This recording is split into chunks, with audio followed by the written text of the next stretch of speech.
Pen is very clear about the fact that she will appoint Jordan Bardella as prime minister, and we'll need, of course, a strong prime minister working closely with the president, because what we are facing now is a very, very difficult situation in France, economic situation, security, a collapse in many areas. And you were saying that it's soon the Bastille Day, the French National Day, and for the last time we will have President Macron chairing the military parade, and we are very lucky that this is now the last time, and next year Marine Le Pen will chair this military parade. It will be Bastille Day, the 14th of July on Tuesday, the French National Day. Keir Starmer, as we heard, is going to be in France, joining President Macron for the celebrations. And there is cause too for Marine Le Pen to celebrate, as she has been cleared, or rather her sentence has been reduced on appeal in the courts, so that she can run in next year's presidential elections. Let's speak now to Fabrice Leggeri. He is a French member of the European Parliament from Rassemblement National, Marine Le Pen's party. He was previously director of Frontex, the European Border Agency. Good afternoon to you. Good afternoon. Thank you very much for the invitation.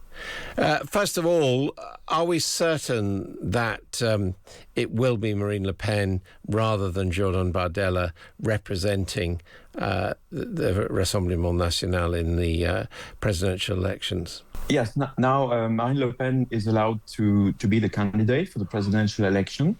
So she has always been our natural candidate. So that's the first victory for the French democracy, that judges will not interfere in the elections. And that's why we are now preparing the campaign. She had said she didn't want to run if she would have to wear a tag and be under house arrest. What's changed? Well, in fact, there will be no tag, and she will, now she's allowed to, and this was also her promise, that she will go and run for the presidential election if she's allowed to do so. That's the main message of the court decision last week.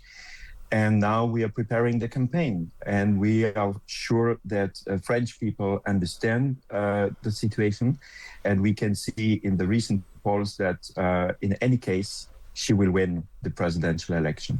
I mean, she is nonetheless convicted of embezzlement of European funds for use by the party. Is that likely to count against her with the French electorate? No, because the French voters know that,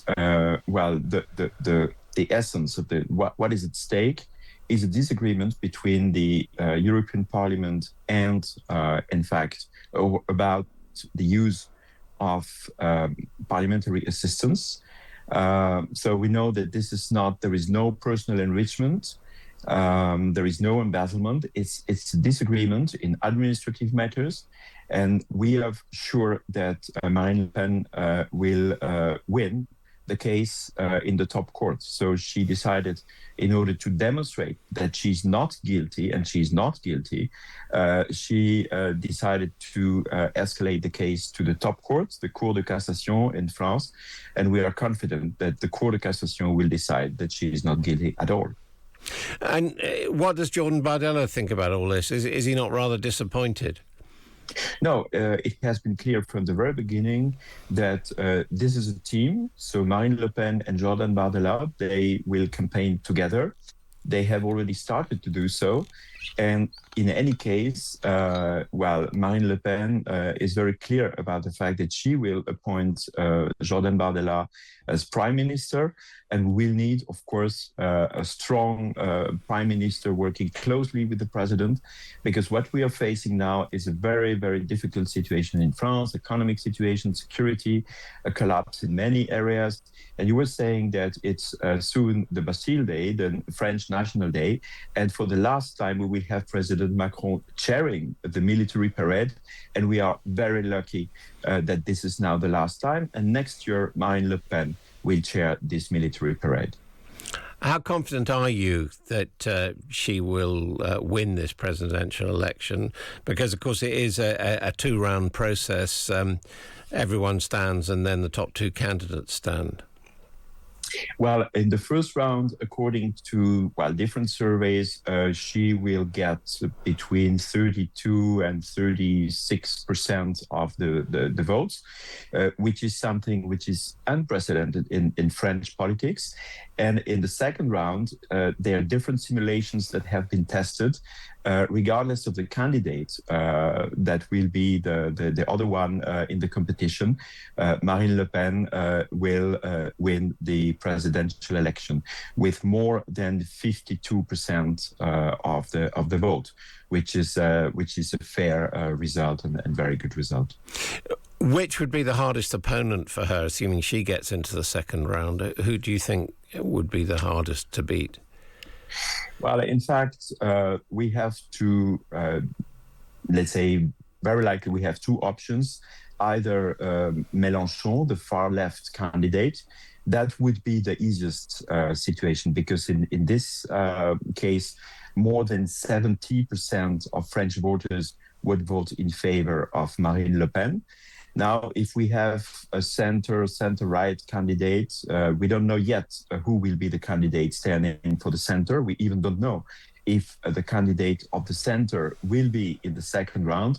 But according to different surveys and simulations, Marine Le Pen can win the election against Edouard Philippe, the former prime minister of Macron, or against Attal, a former prime minister of Macron.